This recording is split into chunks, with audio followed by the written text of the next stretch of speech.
Hello, everyone. Welcome again to Indian Story Read Along. Today's story is from the June 1981 issue of Chandamama.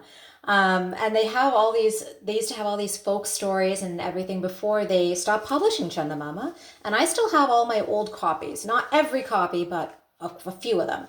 This story is called Who Will Take a Gift? And I'll explain a few things culturally along the way. Years ago, there was a wealthy man of Chandanagar named Shrikant. He was so miserly that nobody could ever recollect having seen him give a paisa to the needy. So there he is. This is the guy Shrikant, okay? The super, super miserly guy. One morning, imagine the surprise of his neighbors when, one morning, he called out to a Brahmin and requested him to accept a cow as a gift. Now, this was a very common practice that Brahmins were actually historically very, very poor. Nowadays, we largely work in IT. But back in the days, before when everyone had to stick to their rules and everything in society, they ran the temples. They were not allowed to have a bank account, have savings, and it was very, very hard for them historically. This might even be like back in Vedic times, who knows? So it was very common for people who had means to give gifts to Brahmanas to kind of increase their own spiritual wealth. The Brahmin was stunned. A cow being offered by Shrikant? Whoever had heard of such a change of heart, he told himself. Well, Shrikant, why this sudden decision, please? He asked aloud. How do you ask such a question? Don't you know, being a Brahmin, that one earns religious merit by giving gifts to Brahmins?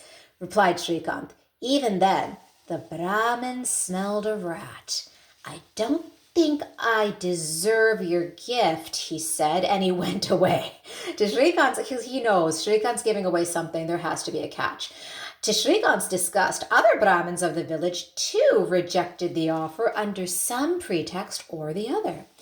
But Shrikant was bent on giving away the cow. Simple was the cause. The cow had perhaps consumed a poisonous plant and was dying. Of course, there was a catch. Shrikant was worried at the thought that has to spend a rupee or two to oh my gosh, so cheap. He has to spend a rupee or two for disposing of the corpse. Like, he's not going to dig a hole and bury this poor cow. Oh, and he has to pay somebody to do it for him. Oh my God, so cheap. In a flash had come the idea to him, why not I give away the dying cow to a Brahmin? That would save me the expense. Over and above that, I'd earn the benefits due to a pious donor. That's what I meant by increasing their their capital. Just when Shrikant had begun to despair, as no Brahmin of his village would take his gift, his eyes fell on a traveler, a Brahmin from a distant village. Ooh, so he's found a Brahmin who doesn't know him. This guy doesn't know my reputation for being cheap and awful. Let's target him. Oh, holy man, will you please accept a cow as a gift? He asked. Why not? But I am out to perform a ceremony in the next village. I shall be happy to receive the gift on my way back home after 2 hours, said the traveler. But just now we are passing through an auspicious hour. Will you? We call this muhurtam. We are now passing, that means that there are times of the day, historically we believe, culturally we believe that there are times of the day when it is better to do a certain thing, such as embark on a journey, start a new project, accept a gift in this case. So he says, it's muhurtam time. Come on, will you accept the gift now in principle? You can take possession of the cow later, proposed Shrikant. The Brahmin found nothing amiss in the proposal, so he's just saying, okay, agree right now, I can take it later. He wants his word. He's going to take it off his hands. He touched his sacred thread, recited a hymn, and he declared that he accepted the gift. So that's like a big deal. The sacred thread is also known as a yajnopavitam in Sanskrit, pural commonly in Tamil. I've heard in Hindi they call it janeo thread. I don't know.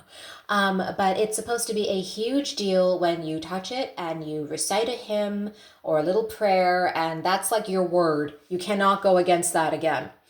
Shrikant thanked him. 2 hours later, the Brahmin was back. "Where is my cow?" he asked. "There's," said Shrikant, pointing out the dying cow in the shed. Poor little thing. The Brahmin was surprised. "Am I required to treat the cow? I thought you wanted me to take the cow," he said. "Take that cow by all means." "You must have had some other cow in your mind, not the dying cow," observed the Brahmin. "This is the cow I had in mind. You have accepted this, touching your sacred thread. Take it away immediately," shouted Shrikant. The Brahmin understood what was in Shrikant's mind. He smiled. What Shrikant did not know was that the Brahmin was a renowned physician for cattle. Boom! He collected a few herbs from the nearby bushes and sat down to nurse the cow. In 2 hours, the cow stood up as vigorous as ever. The Brahmin led it away to his home. Shrikant could not eat for a full day. Good. And did not speak for 2 days. "What an excellent cow I gave away," he murmured, sighing again and again. Yeah, exactly. You know what? So lucky. He could have been anything, but he was a cow doctor. Boom. Serves him right. And look at him.